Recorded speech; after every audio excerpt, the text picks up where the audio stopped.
पापा एगो बात कही कह क्या कह तर मामा के यहाँ जाई के मामा के यहाँ गए ढेर दिन हो गए हम भैया मामा के यहाँ जाई के क्या कर जेबे मामा घर मान लो कोनो काम उम तो हिले नहीं खे आ तालन के सेवा सत्कार के करे तार नानी होइले नहीं खी ए पापा जाई के नानी मुँह रह तब के गई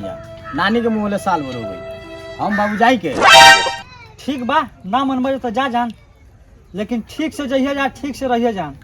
तार के मामा ने बहुत दोगला हुआ सन छोटका के बेर मरलहू बानी ठीक बात जाते हैं फिर चलिए अब जान रुके जाना ठीक बा आओ जान आओ जाके बात कहते हैं चल भैया चल ठीक बा जाता रहे तो जा जान 100 गो रुपया ले लो ठीक बा 50 पैक तेल डाल लिया गाड़ी में और 50 पैक का मिठाई ले लिया अपना मामा घर खातिर ठीक बा खाली हाथ मत जाइए जान कहाँ से हम इज्जतदार हैं जान ठीक बा बेइज्जती मत करिए जान आज ढेर दिन रुकिए हमारे जल्दी चलिए जान ठीक बा जा जान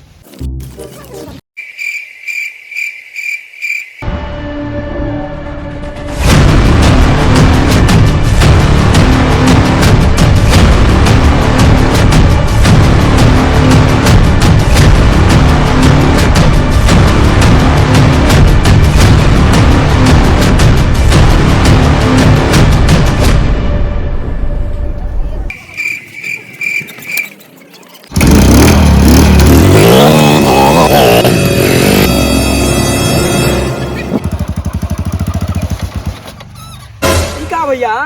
तेल खत्म चल भैया कोनो बात नहीं खे मामा के घर अब कितना दूर बढ़ नहीं बा ढकेल के लगे चल जाए जौन पैसो पापा दिला बड़ा नु ओके ऑर्केस्ट्रा आवता ओमे हाथ पकड़ कर दिहल जाई चल ठीक बा ले बैठ ठीक हम ढकला तनी ठीक बा भैया आइते धर ढकेल भैया हम चलाओ तनी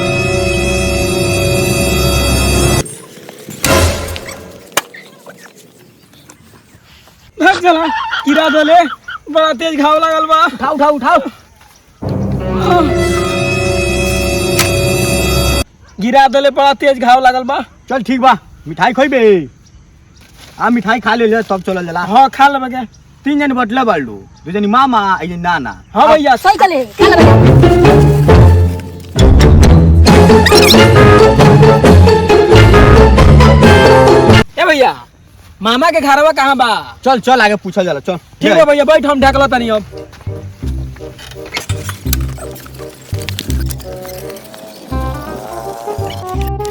हे भैया हां हौ कौन है रे बड़ा उजर लौकता उजर का से पूछ रहा कि करी कैसे चल पूछल चल ओए ओ मैंने अमर दे कौना देश से उतरलो बड़ा उजर लौकता रो का हो तारा भोजपुरियो बोले लगा कौन काम में बोला बताओ ए भाई मामा घर कहाँ हो केकरा मामा घर हमारा मामा घर हम जानते मामा घर इतना झाड़ झुल्लल बड़ो हमारा मामा घर नहीं साफ गोबरे घर ऐसे बड़ो चल बस ठीक बा साले बुअरू गरियला अनु आज हमारा गुजरी काट हटा जा तू हटा जा रुक रे भैया रुक मामा के घरवा केने बा मामा घर में हौवे न तो मड़ैया लौकता थोड़ा दूर औरी बा चल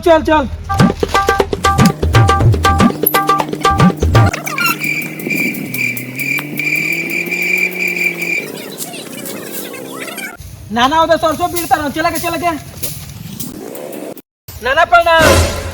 नाना प्रणाम खुश रहो चलो जब बैठा जाए परिया खटुआ पर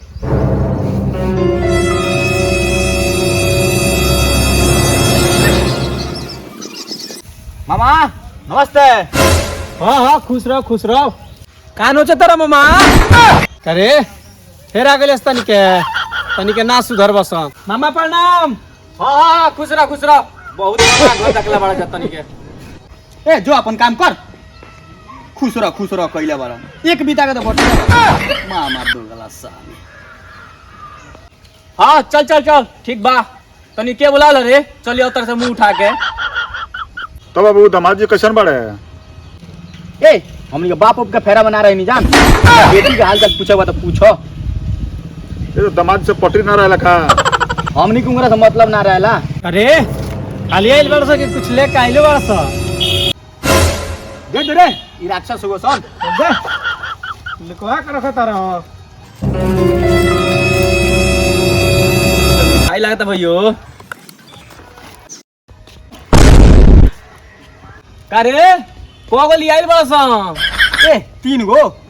एगो नाना आ 2 जनी मामा ओइसे 3 गो लिए नहीं काहे के ले लो सन ये ओने खा जेते सन सोचत तो रहनी जान पर खाली हाथ कहीं गइल ठीक ना रहेला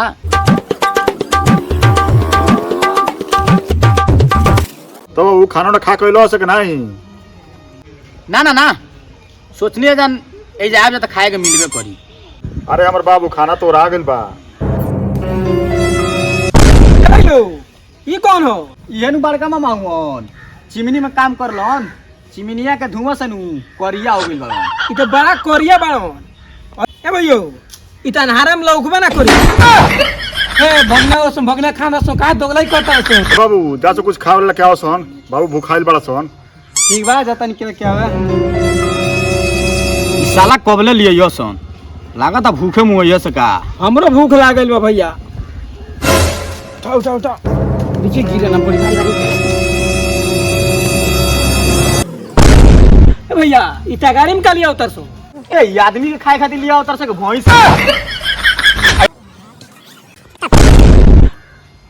ठुस चली आलो मामा गारे ठुसे खातिर अरे बड़न त गाड़ी नार लो आ गु में लपेट के लिया चाहिए मांगा जान कोमुनिया खाए जान वे तो गरमात काय कर बाड़ी खाए को तको ना तो जो ए ना ना दो कुछ मोटर होको तो हम निकला के जाई जान हमनी के ना रुके जान मोटर उठ तो रखे बाबू बाकी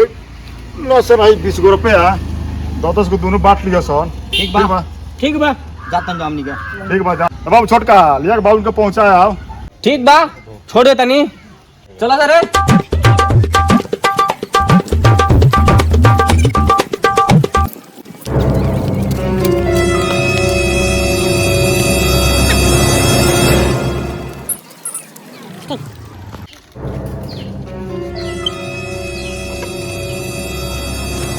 ई का रे ई कौन दोगलाई रे नमस्ते कर बाबू अच्छा नमस्ते कर ये मामू दोगलाई बतिया उतर लो मार भइयो मार